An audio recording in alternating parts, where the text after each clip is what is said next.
Good evening students. तो 80 question तक हम लोग डिस्कस कर चुके हैं। आज 81 ऑनवर्ड्स करते हैं। 81 क्वेश्चन भी हम ऑलरेडी कर चुके हैं। एक बार रिवाइज करवा दे रहा हूँ। ये इस टाइप से होता था, तुम्हें याद होगा।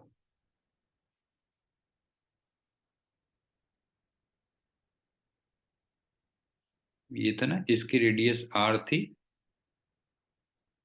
और इसकी रेडियस 2r थी, और अंदर वाले का थर्मल कंडक्टिविटी K1 थी और बाहर वाले की थर्मल कंडक्टिविटी K2 थी। इन दोनों के बीच में, ए और बी के बीच में तुम्हें K इक्विवेलेंट निकालना होता था। K बिटवीन ए बी कितना होगा। एक बार फिर से याद करवा दे रहा हूँ। इसका मतलब ये होता था ना कि उसी साइज का अगर मैं एक ही मटेरियल लूं कोई, जैसे ये 2r है और इसकी थर्मल कंडक्टिविटी K है और ये लेंथ L है, तो ये भी लेंथ L है। तो K की वैल्यू कितनी हो कि जो थर्मल रेजिस्टेंस है,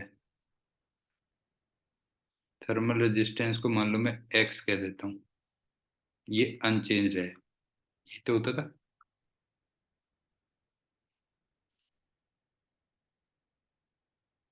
अब देखो, थर्मल रेजिस्टेंस की जो वैल्यू होती थी वो L/Ka होती थी। इसका मतलब 1/थर्मल रेजिस्टेंस, वो Ka/L होगा। और अंदर वाले का थर्मल रेजिस्टेंस मान लो X1 है और बाहर वाले का थर्मल रेजिस्टेंस मान लो X2 है और ये मान लो X है। तो तुम्हें दिख रहा होगा कि X1 और X2 मिलके पैरेलल में आएंगे। क्यों?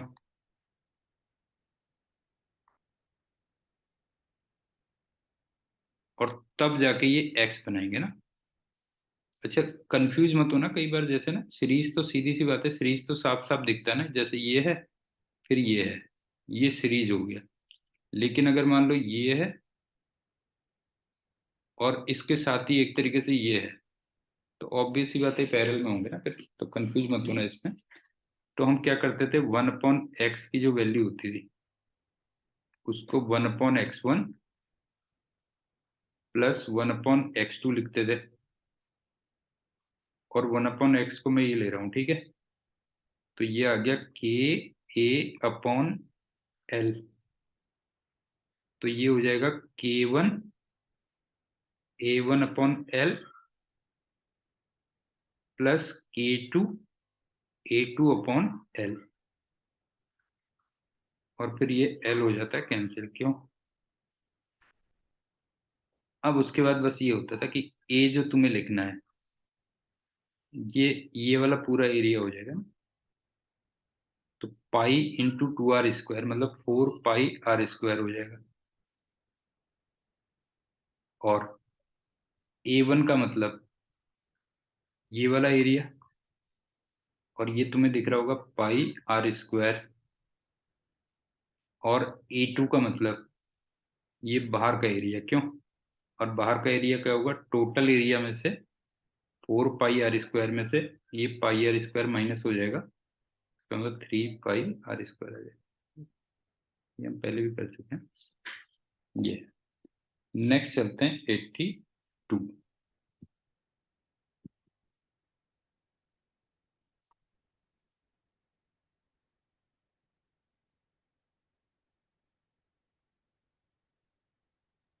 M1 मास आइस का है और ये -10 डिग्री सेल्सियस पे ये दे रखी है। और इसकी स्पेसिफिक हीट तुम्हें याद होगा 0.5 कैलोरी पर ग्राम डिग्री सेल्सियस ये होती है। प्लस M2 मास वाटर का है और ये 50 डिग्री सेल्सियस पे दिया हुआ है। ठीक। और आपसे क्या कहता है, आपसे ये कहता है कि फाइनली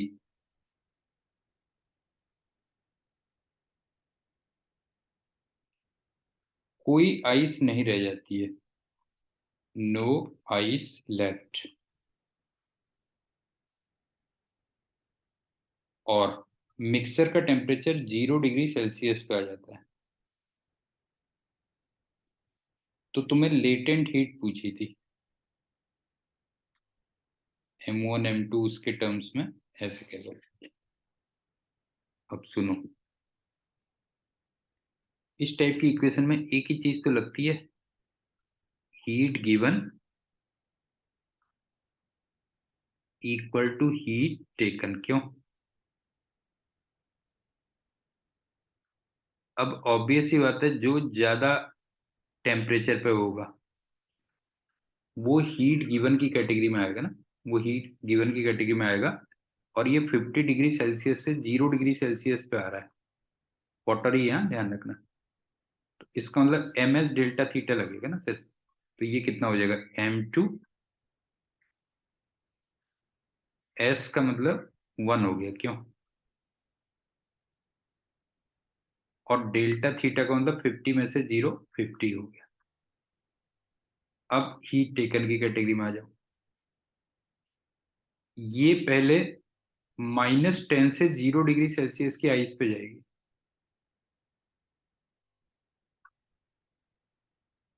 तो पहले यहाँ पे MS डेल्टा थीटा लगेगा। तो इसका मतलब M1, S का मतलब 0.5, और डेल्टा थीटा कितना हो गया, -10 से 0 गया तो 10 हो गया, प्लस उसके बाद ये पूरा मेल्ट हो जाएगी ना, क्योंकि तुमसे कह रहा है कोई आइस नहीं रह गई है। तो इसका मतलब M1 × L और आ जाएगा, ये आ गया। तो यहां से L फाइंड करोगे। पीयूष समझ में आया? Heat given equal to heat taken की कैटेगरी में आएगा, और जो ज्यादा टेम्परेचर पे होगा वो हीट गिवन पे आएगा, और जो कम टेम्परेचर पे होगा वो हीट टेकन पे आएगा। और अगर केवल टेम्परेचर चेंज हो रहा है तो MS डेल्टा थीटा लगेगा, और अगर स्टेट चेंज हो रही है तो ऑब्वियस ही बात है M × L के इक्वल होगा। ठीक है, इस टाइप के तो कई सारे क्वेश्चंस आ ही रहे ना। Yes sir. अगला वाला क्वेश्चन थोड़ा सा इनसे बेटर है, देखो क्या है।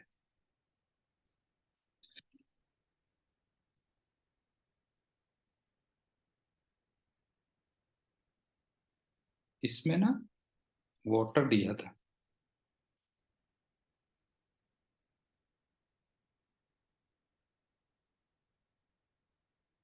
150 ग्राम वाटर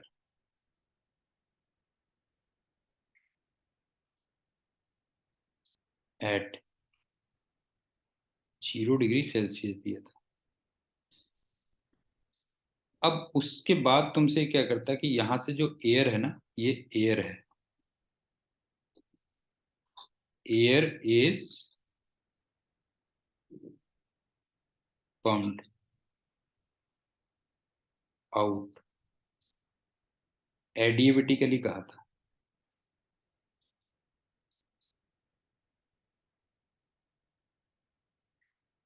एडियबिटिकली लिखा हो या आइसोलेटेड लिखा हो, एक ही बात है, ध्यान रखना। तो ये दो शब्द आते ही तुम समझ लो इसका मतलब Q = 0 है। क्यों? नहीं है, सिस्टम में तुमने कोई हीट एक्सचेंज नहीं किया है, ये हो गया। यहां से वो कर लेते हो, ठीक है। तो इससे क्या होता है कि वाटर क्या होता है ना, इवेपोरेट कर जाता है, वाटर इवेपोरेट्स। और इंटरेस्टिंग बात है कि वैसे तो वाटर 100 डिग्री सेल्सियस पे इवेपोरेट करेगा, लेकिन यहाँ पे 0 डिग्री सेल्सियस पे इवेपोरेट कर जाता है। अभी बताऊंगा रीजन क्यों। ठीक है, 0 डिग्री सेल्सियस पे इवेपोरेट करेगा। और तुम एक बात बताओ कि अगर इसमें से हीट निकालोगे, ये ऑलरेडी 0 डिग्री सेल्सियस पे है, तो फिर ये आइस में कन्वर्ट होना स्टार्ट हो जाएगा ना, मतलब स्टार्ट्स फ्रीजिंग ऑल्सो।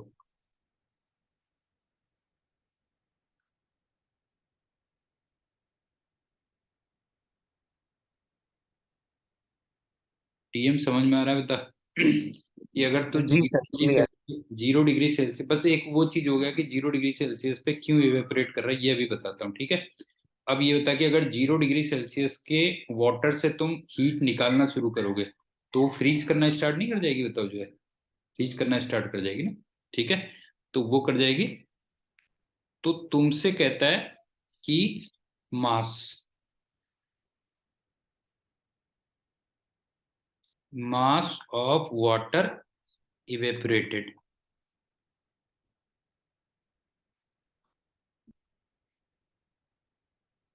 ये कितना होगा। इसको मैं लेट एम कह लेता हूं, यही हमें निकालना है बेसिकली।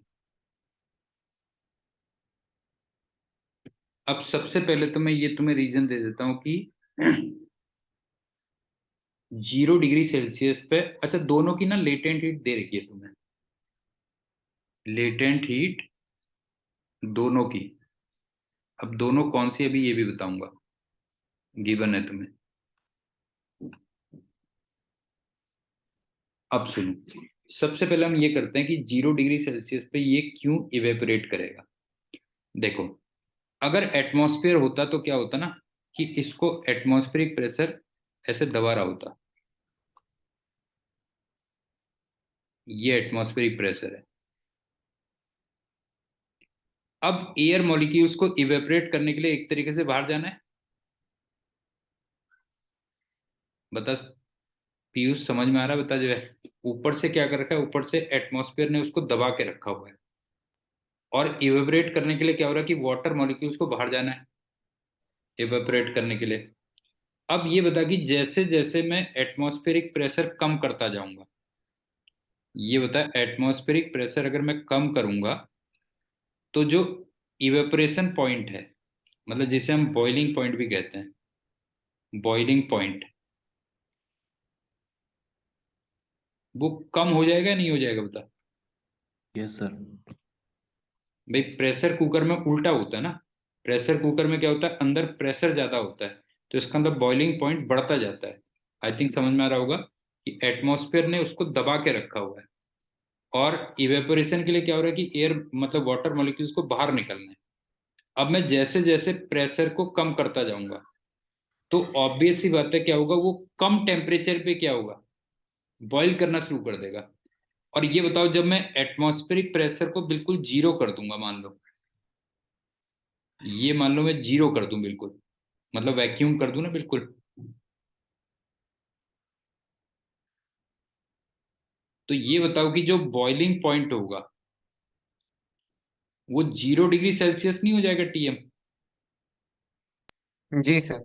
समझ में आया कि नहीं आया बता जो है, कि अगर वाटर को, समझ गए ना, अगर तुम एटमॉस्फेरिक प्रेशर बिल्कुल जीरो कर दो तो बॉइलिंग पॉइंट क्या होगा, बॉइलिंग पॉइंट 0 डिग्री सेल्सियस पे पहुंच जाएगा। अब इसमें हो क्या रहा है बेसिकली, सुन, इसमें क्या हो रहा है कि मान लो एम मास इवेपोरेट कर गया,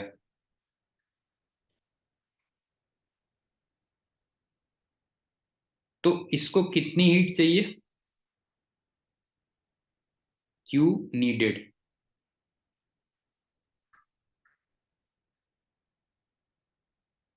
एम इंटू यहाँ पे जो लेटेंट हीट होगी, क्यों, L1, नहीं होता, यहाँ पे जो लेटेंट हीट होगी ये होगी कैलेज में। अब सुन, अब एम मास तो इवेपोरेट कर गया, अब बाकी जो 150 माइनस एम मास है,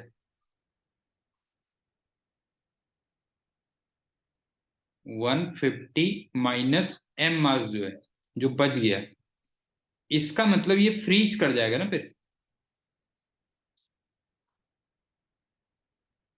भाई वही तो हीट देगा कि नहीं देगा बता जो है, ये बता वही हीट देगा या नहीं देगा बता जो है, वो फ्रीज कर जाएगा।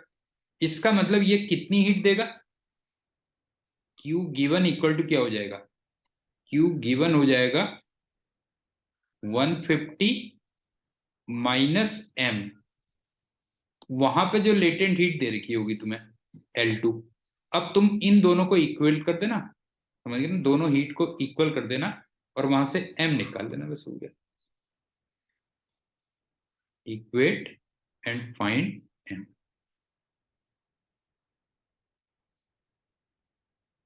समझ में आया या नहीं आया बेटा?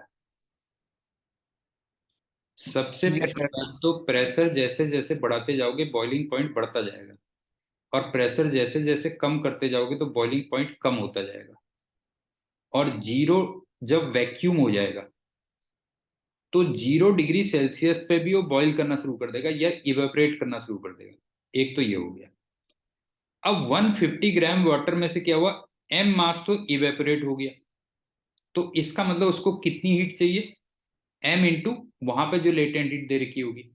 लेकिन ये हीट निकलेगी कहां से फिर, ये हीट निकलेगी जो 150 माइनस एम मास रह गया है वो फ्रीज होके निकलेगी।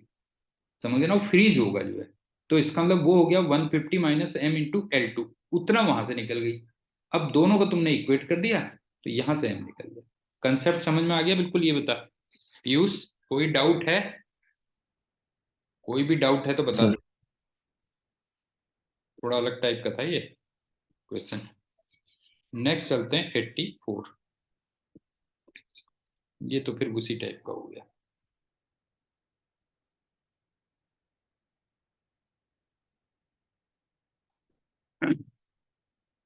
100 ग्राम लिक्विड ए है, लिक्विड है, लिक्विड ए, और ये 100 डिग्री सेल्सियस पे रखा हुआ है। और 50 ग्राम ये लिक्विड बी है, ये 75 डिग्री सेल्सियस पे है।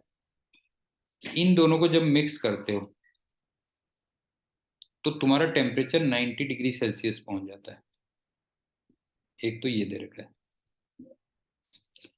अब दूसरे में तुमसे पूछा हुआ है कि 100 ग्राम लिक्विड 1, लिक्विड ए, जब 100 डिग्री सेल्सियस पे है, और 50 ग्राम लिक्विड बी जब 50 डिग्री सेल्सियस पे है, तो मिक्सचर टेम्परेचर कितना होगा? क्वेश्चन समझ में आ गया?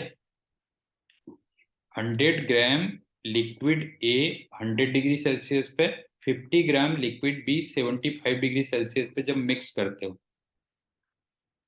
तो मिक्सर टेम्परेचर 90 पहुंचता है। उसके बाद क्वेश्चन में पूछा हुआ कि 100 ग्राम लिक्विड ए 100 डिग्री सेल्सियस पे और 50 ग्राम लिक्विड बी 50 डिग्री सेल्सियस पे, तो मिक्सर टेम्परेचर कितना होगा? तो सिंपल सा है, तुम्हें Q given equal to Q taken, इसको 2 बार लगा देना बस हो गया। Apply 2 times. अच्छा, एक बच्चों वाली बात और है, कहीं पे कोई स्टेट चेंज नहीं हुई है तो हम MS डेल्टा थीटा लगाएंगे बस हो गया। अब जैसे इस वाले में मैं पहले अप्लाई करता हूँ, देखो गिवन में हमेशा हायर टेम्परेचर होता है, टेकन में हमेशा लोअर टेम्परेचर होता है। तो क्या लगेगा देखो, MS into delta theta, delta theta का मतलब 100 - 90, ये हो गया, equal to MS delta theta का मतलब 90 - 75 आ गया। ये तो इसमें लग गया। अब सेम चीज यहाँ पे अप्लाई कर दो बस, MS 100 - theta equal to MS theta -50। बता सायक, समझ में आ गई? इक्वेशन समझ में आ गई? MS डेल्टा थीटा मैंने 2 बार अप्लाई कर दिया बस हो गया जी भाई। ठीक, अब दोनों को डिवाइड कर दो तो ये ऐसे और एस भी कैंसिल हो जाएगा बस, ये है। ये ये ये कैंसिल, पॉइंट थीटा। TM समझ में आया? जी सर। बस ये ध्यान रखना, ये MS डेल्टा थीटा, ये मैं कई बार क्लास में बता भी चुका हूँ, जब MS डेल्टा थीटा तुम यूज कर रहे हो तो डेल्टा थीटा को हमेशा तुम theta higher minus theta lower रखोगे। मतलब यहाँ पे डेल्टा थीटा का मैग्नीट्यूड रखा जाता है, ध्यान रखना। इस इक्वेशन में कभी भी करना है तो ये मैग्नीट्यूड रखते हैं हम इस टाइप से, ये कहते हैं। नेक्स्ट चलते हैं 85।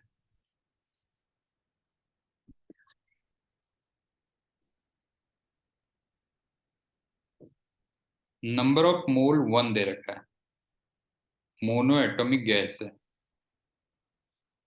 और V T equal to constant, ये इक्वेशन दे रखी है, और temperature increased by delta T दिया हुआ है। तो तुम्हें हीट निकालना है, कितनी चाहिए तुम्हें।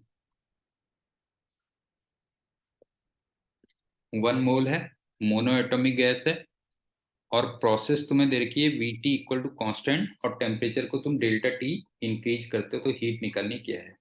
सबसे पहले इसको मैं थोड़ा चेंज कर देता हूँ। ये बताओ, टी को मैं P V upon N R लिख सकता हूँ इक्वल टू कॉन्स्टेंट, हो गया। तो इसको मैं ये भी लिख सकता हूँ ना, P V square equal to constant. और अगर मैं इसको कंपेयर करूं पी वी की power N equal to constant से, तो फिर हमारा एन की वैल्यू 2 आ गई। और पीवी की power N equal to constant में जो मोलर हीट कैपेसिटी होती है, वो तुम्हें याद होगा CV plus R upon 1 minus N होती थी। और मोनो एटॉमिक गैस है, तो मोनो एटॉमिक गैस का जो सीवी होगा वो 3/2 आर होता है, और एन हमने निकाल लिया है 2। और उसके बाद हमारा क्यू का एक ही फॉर्मूला होता है, बस हो गया N C delta T. N को 1 रख देना, और सी हम ऑलरेडी निकाल ही चुके हैं, ये आंसर आ जाएगा। टीएम समझ में आ गया कि वीटी प्रोसेस को जी सर। मैंने पीवी इक्वेशन में कन्वर्ट कर दिया, वहां से मैंने एन निकाल लिया, और उस प्रोसेस में हम मोलर हीट कैपेसिटी का फॉर्मूला पढ़ते हैं, तो मोलर हीट कैपेसिटी निकाल ली, और लास्ट में हमने Q equal to N C delta T apply कर दिया। ये नेक्स्ट चलते हैं 86।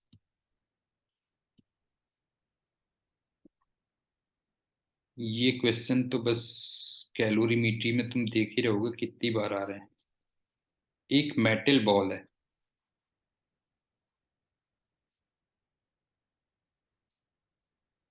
0.1 kg की, और वो 500 डिग्री सेल्सियस पे रखी है। इसको तुम एक वेसल में डाल देते हो।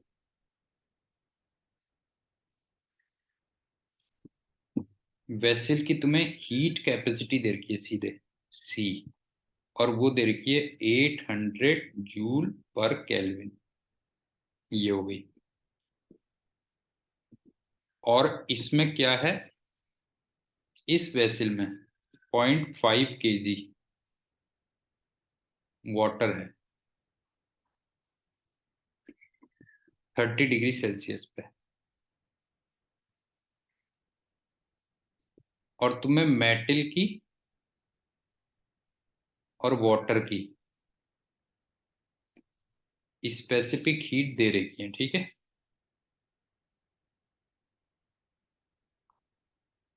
इन दोनों की स्पेसिफिक हीट दे रखी है तुम्हें, उसमें बस यूनिट का थोड़ा ध्यान रखना पड़ता है, वो ध्यान रखना। तो तुमसे कहता है कि percentage increase in temperature of water कितना होगा।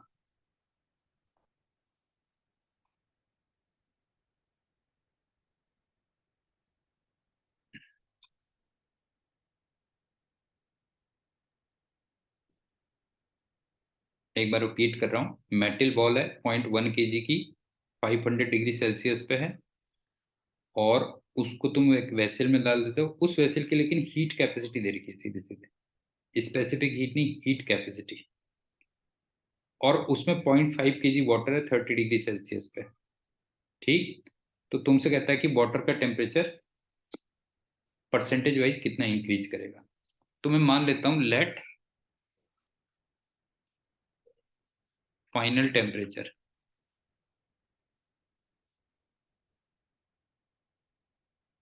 θ°C आ जाता है मान लो। तो सबसे पहले तो ये बताओ कि जो परसेंटेज इंक्रीज होगा, पहले तो ये निकाल लेते हैं, ठीक है। परसेंटेज इंक्रीज यही तो होगा ना, θ-30 अपॉन 30 इंटू 100, बता।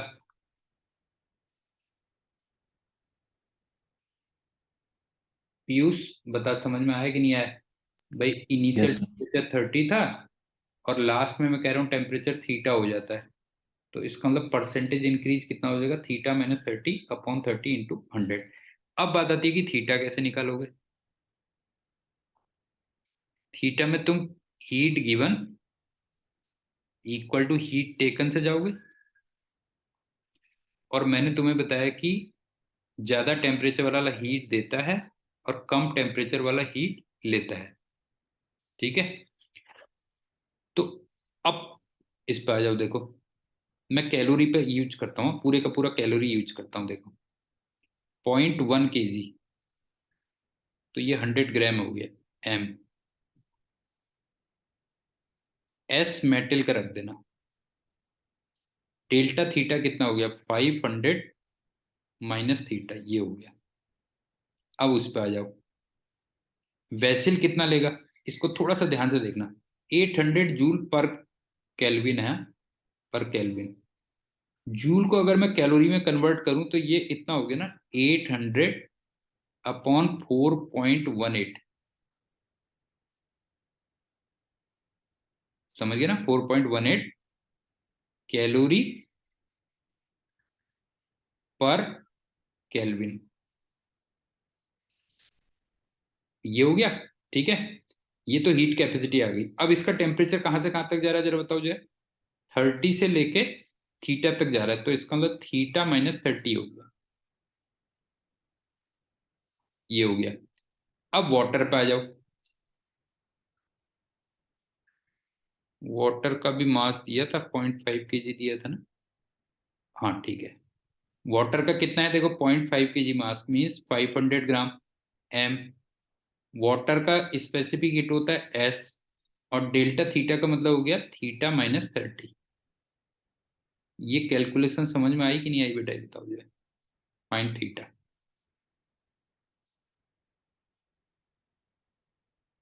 टीएम कैलकुलेशन समझ में आ रही कि नहीं आ रही, पहले बता। जी सर।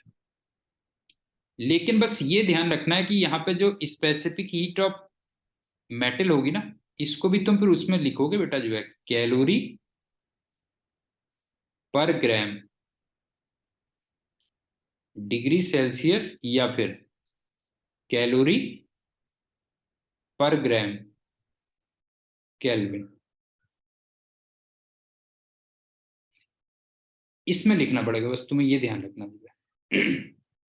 अब इसमें दो तीन डाउट आ सकते हैं तुम्हें, वो देखो क्या है। एक तो वेज पहले भी वैसे किया हुआ है, तुम मेरे से कह सकते हो कि सर यहाँ पे तो एक केल्विन लिखा हुआ है और इधर आप डिग्री सेल्सियस पे यूज कर रहे हो। तो मैंने तुम्हें बताया था कि पहले भी बताया था कि अगर एब्सोल्यूट तुम देखोगे तो केल्विन और डिग्री सेल्सियस अलग अलग होता है, लेकिन यहाँ पे डिफरेंस इन टेम्परेचर आता है, और डिफरेंस इन टेम्परेचर में फिर केल्विन और डिग्री सेल्सियस सेम आता है। टीएम ये समझ में आ रहा है कि नहीं आ रहा, बता क्या कह रहा हूँ बेटा, जो है कि जो तुम्हें यूनिट दे रखी थी वो केल्विन दे रखी थी ऊपर, और मैं नीचे डिग्री सेल्सियस वगैरह यूज कर रहा हूं। तो मैंने तुम्हें ये बताया है कि अगर तुम एब्सोल्यूट देखोगे तो फिर केल्विन और डिग्री सेल्सियस डिफरेंट आता है, लेकिन अगर तुम्हें डिफरेंस देखना है, समझ गए ना, अगर तुम्हें डिफरेंस देखना है बेटा, जो है तो डिफरेंस में दोनों के दोनों सेम आते हैं फिर, जो है तो इसलिए कोई बहुत ज्यादा, तभी तुमने देखना मैंने यहाँ पे यूनिट ये लिखी है बेटा, जो है मैंने तुमसे कहा कि यहाँ पे यूनिट क्या करना है, या तो कैलोरी पर ग्राम डिग्री सेल्सियस लिख लेना, या कैलोरी पर ग्राम केल्विन लिख लेना, इसलिए कह रहा हूँ ये, ठीक। तो मेटल बॉल हीट देगी और वेसल और वाटर हीट लेगा, पहली बात। और वेसल का तुम्हें स्पेसिफिक हीट नहीं दे रखी है, बल्कि हीट कैपेसिटी दे रखी है, तो उसमें मास से मल्टीप्लाई नहीं होगा फिर। समझ गए ना, ये ध्यान रखना, क्योंकि हीट कैपेसिटी में मास ऑलरेडी क्या होता है, इंक्लूडेड होता है। ठीक, नेक्स्ट चलते हैं 87।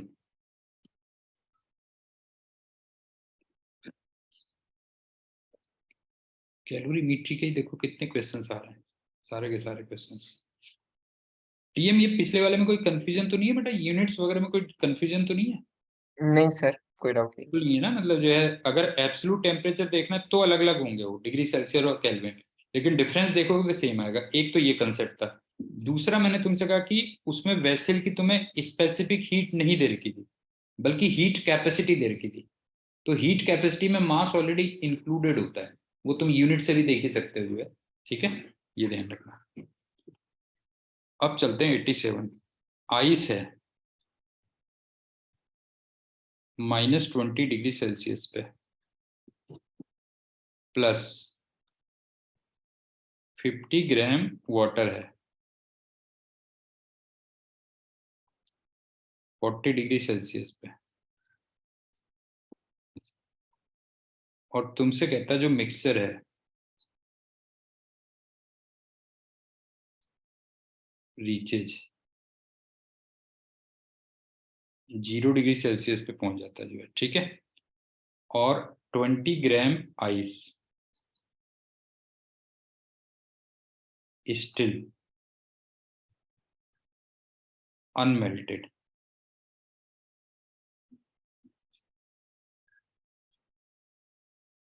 तो तुम्हें मास ऑफ आइस निकलना कितना रहा होगा?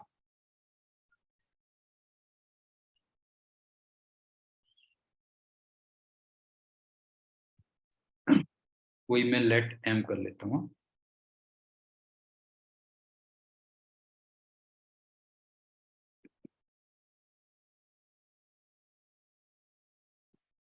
सबसे पहली बात तो ना, जब भी तुम्हें मिक्सचर अगर मान लो 0 डिग्री सेल्सियस दिख रहा है,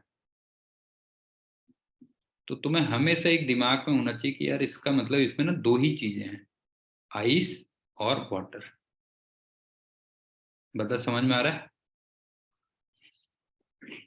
अगर मिक्सचर मान लो तुम्हें 0 डिग्री सेल्सियस पे दिख रहा है, तो या तो सिर्फ आइस हो सकती है, या सिर्फ वाटर हो सकता है, या दोनों हो सकते हैं। मेरे ख्याल से समझ में आ रहा होगा क्या कह रहा हूँ मैं। ठीक, अब इस टाइप की प्रॉब्लम में हमेशा हम वही लगाते हैं, क्यू गिवन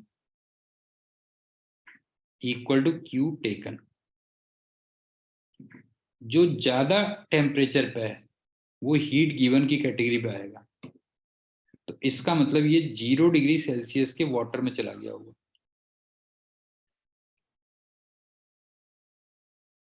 और वाटर वाटर मतलब एम एस डेल्टा थीटा, तो कितना हो गया, एम वाटर की स्पेसिफिक हीट 1, और डेल्टा थीटा हो गया 40 - 0। अब टेकन पे आ जाओ। पहले -20 डिग्री सेल्सियस की आइस 0 डिग्री सेल्सियस की आइस पे जाएगी, तो इसमें कितना लगेगा देखो, एम आइस का जो एस होता है वो 0.5 होता है, और डेल्टा थीटा कितना हो गया, 20 आ गया ना, -20 से 0 गया 20 आ गया। ठीक, प्लस, अब लेकिन इसमें से केवल 20 ग्राम आइस मेल्ट हुई है, ये दे रहा है, तो इसका मतलब एम इंटू एल और लगा दो, और एल यहाँ पे 80 होता है अगर तुम्हें याद हो, ये हो गया, तो यहां से एम फाइंड कर लेना। समझ में आया पीयूष? केवल 20 ग्राम मेल्ट हुआ है, तो इसका मतलब 20 × 80 और लग जाएगा, और बाकी फिर वो पूरे का पूरा मास ऑफ आइस वो -20 से 0 पे और आ गई है, तो इसका मतलब एम एस डेल्टा थीटा और लगेगा। ये जी सर। नेक्स्ट चलते हैं 88 पे। एक्चुअल में एक ही चीज है, बस उसी को घुमा फिरा के वही चलता रहता है, उसी में दिमाग लगाना।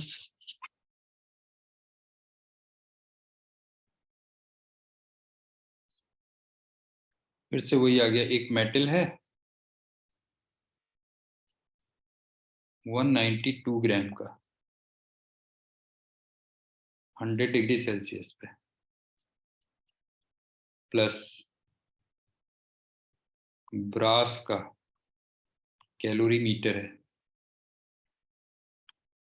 कभी कैलोरी मीटर कह देगा, कभी वेसल कह देगा, कभी कंटेनर कह देगा, कुछ भी कह देगा, ठीक है। और ये 128 ग्राम है।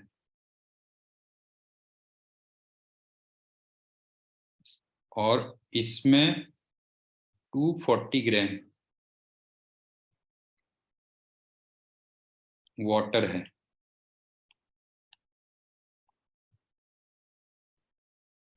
और ये दे रखा है 8.4 डिग्री सेल्सियस पे, ठीक है। और फाइनली ये जो फाइनल टेम्परेचर है सबका, वो 21.5 डिग्री सेल्सियस यहाँ पहुंच जाता है। तो तुम्हें स्पेसिफिक हीट ऑफ मेटल निकालनी है कितनी है, इसका मतलब बाकी सब दे रखी होगी, ठीक है। स्पेसिफिक हीट ऑफ मेटल निकालनी थी, कितनी होगी। फिर से वही Q given equal to Q taken लगाते हैं हम तो बस हुए। अब जो ज्यादा टेम्परेचर पे है वो हीट गिवन की कैटेगरी में आएगा, क्यों। तो इसका मतलब M S of metal into delta theta, मतलब 100 माइनस 21.5, ये हो गया इक्वल टू ब्रास इतने पे है तो M S of brass into delta theta होगा 21.5 माइनस 8.4, शुरू में ये था, प्लस इतना वाटर है 240 स्पेसिफिक हीट ऑफ वाटर, और डेल्टा थीटा कितना हो गया 21.5 माइनस 8.4। टीएम बता, कोई कंफ्यूजन नो कंफ्यूजन सर। नहीं है ना। लेकिन यूनिट का ध्यान रखना पड़ता है बेटा, इसमें ये ध्यान रखना, इसमें यूनिट का ध्यान रखना पड़ता है। जैसे यहाँ पे मैंने वाटर की स्पेसिफिक हीट कितनी किस में ली है बता, कैलोरी पर ग्राम डिग्री सेल्सियस में ली है, तो फिर तुम इसको भी उसी में लोगे ना फिर, अदरवाइज गड़बड़ हो जाएगा ना। ये वाली भी किस में आएंगी, कैलोरी पर ग्राम डिग्री सेल्सियस, उसी में लोगे, क्यों। इसका मतलब मास को तुम्हें ग्राम में लेना है और हीट को तुम्हें कैलोरी में लेना है। और डिग्री सेल्सियस और डिग्री सेल्सियस और केल्विन, उसमें कोई फर्क नहीं पड़ेगा, वो मैं बता ही चुका हूँ, बिकॉज यहाँ पे डिफरेंस लिया जाता है टेम्परेचर का, ठीक। और दूसरी बात, यहाँ पे कोई स्टेट वगैरह चेंज हुई नहीं है, तो इसलिए हमने ml कहीं पे यूज किया नहीं है, जो है नहीं है। जब सिर्फ टेम्परेचर ही चेंज हो रहा है तो ms डेल्टा थीटा यूज करेंगे बस।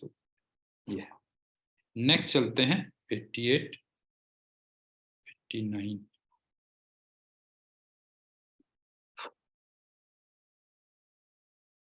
ये क्वेश्चन भी कई बार आ गया है, फिर से कर देते हैं एक बार।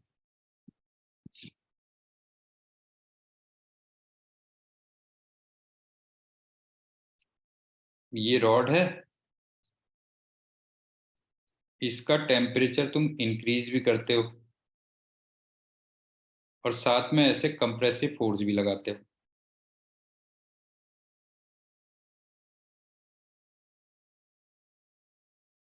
कई बार आ चुका है ना ये क्वेश्चन। और लेंथ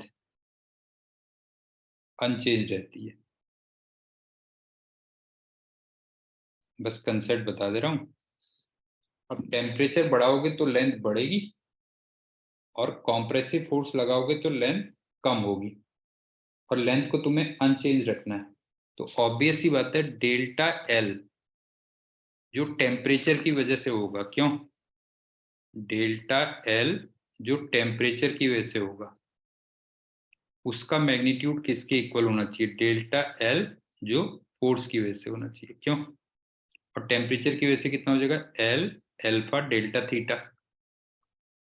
और फोर्स की वजह से तुम्हें डेल्टा एल याद होगा, एफ एल अपॉन ए वाई होता था, क्यों। ये हो गया, बस हो गया। तो यहाँ से एल एल कैंसिल, ये हो गया। अच्छा, कभी कभी यहाँ पे ना एफ अपॉन ए को वो प्रेशर भी कह देगा, कभी कभी ध्यान रखना। मतलब इसको तुम ऐसे भी लिख सकते हो, प्रेशर अपॉन यंग्स मॉडुलस। टीएम बता, समझ में आया? कई बार आ चुका ना ये वाला क्वेश्चन। तो जी सर। टेम्परेचर की वजह से लेंथ बढ़ेगी और कॉम्प्रेसिव फोर्स की वजह से लेंथ क्या होगी, कम होगी, और तुम्हें लेंथ को अनचेंज रखना है। तो इसका मतलब दोनों का मैग्नीट्यूड क्या होना चाहिए, सेम होना चाहिए। और कई बार मैंने तुमसे कहा एफ और ए अलग अलग भी दिया हो सकता है, या एफ अपॉन ए को प्रेशर भी कह सकता है, बस ये ध्यान है। ठीक है, नेक्स्ट चलते हैं 9T। फिर बिल्कुल सिमिलर क्वेश्चन,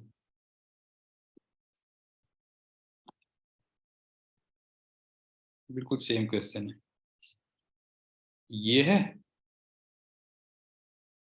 अब सुनो, इसमें टेम्परेचर डिक्रीज भी करते हो और साथ में एम भी अप्लाई कर रहे हो।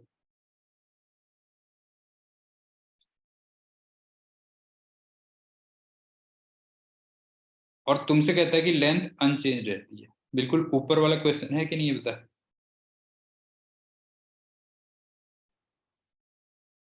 बता, बिल्कुल ऊपर वाला क्वेश्चन लग रहा है कि नहीं लग रहा है, पहले बता बेटा ये। जी सर। नहीं है, बिल्कुल सेम क्वेश्चन है, केवल एक चेंज आ गया। बता क्या? कि यहाँ पे जो एफ होगा उसको एम जी कर देगा, बस हो गया। क्यों? नहीं है, बाकी सेम रहेगा जो भी पूछा होगा। मतलब कुछ चीजें दे रखी होंगी, कुछ चीजें नहीं दे रखी होंगी, जो बाकी सेम है बिल्कुल क्वेश्चन। क्यों? ऊपर वाले क्वेश्चन में एफ को एम जी रख दो। यहाँ पे थोड़ा सा उल्टा हो जाएगा कि टेम्परेचर को कम करोगे तो लेंथ क्या होगी, कम होगी, और मास अप्लाई करोगे तो लेंथ बढ़ेगी।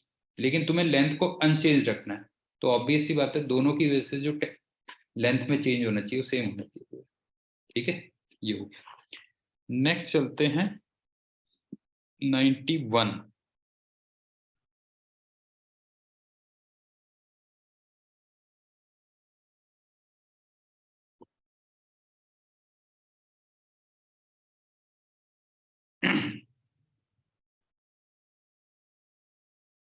असल में छोटे छोटे, वही मैंने बताया ना कि वैसे लिखा रहता हूं मैं, दर्जियों की तरह। ये ए है, ये बी है, इनकी डायमेंशन सेम दे रखी है।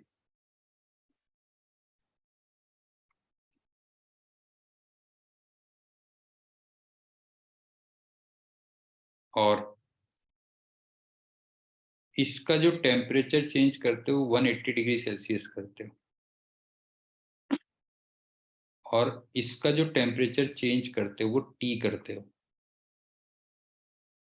और उनके अल्फा का रेशियो अल्फा ए अपॉन अल्फा बी वो 4/3 दिया हुआ है। तो तुमसे टी कहता है कि कितना होगा, सो दैट उनकी लेंथ सेम रहे।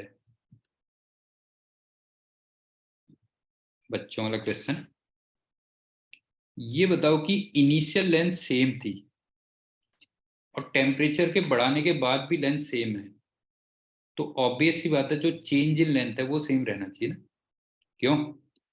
इनिशियल लेंथ सेम थी और टेम्परेचर बढ़ाने के बाद भी लेंथ सेम है, तो इसका मतलब चेंज इन लेंथ सेम होना चाहिए। ठीक, तो तुम्हें बस ये करना है, delta L of A equal to delta L of B. ये हो गया। अब ये कितना हो जाएगा, L alpha A into delta theta कितना हो गया, 180। क्यों?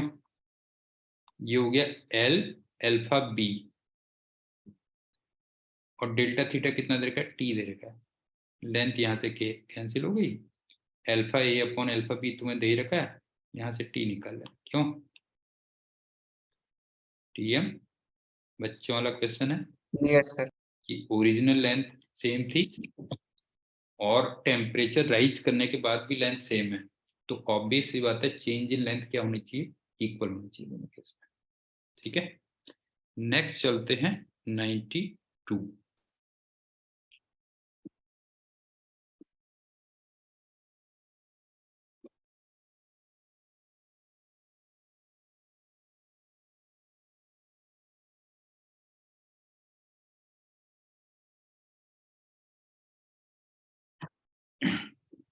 ये डिस्टेंस d दे रखी है, 3d दे रखी है, और इसकी थर्मल कंडक्टिविटी 3k दे रखी है, और इसकी थर्मल कंडक्टिविटी k दे रखी है, और यहाँ पे टेम्परेचर θ1, यहाँ टेम्परेचर θ2। अच्छा, क्वेश्चन में ये नहीं दिया था कि θ1 बड़ा है θ2 बड़ा है, तो तुम्हें यहाँ पे टेम्परेचर निकलना कितना होगा।